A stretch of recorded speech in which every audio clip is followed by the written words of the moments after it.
নমস্কার। আমরা আমাদের জীবনে এক একটা দিন চোখের নিমেষের মধ্যে কিভাবে কাটিয়ে ফেলি আমরা বুঝতেই পারি না, তাই না? এটা আমারও হয়, আপনাদেরও হয়।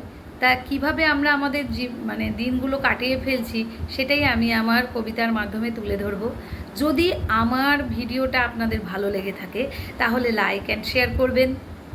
তাহলে শুরু করা যাক। কবি সৌমিত্র চৌধুরীর লেখা দিন যায়।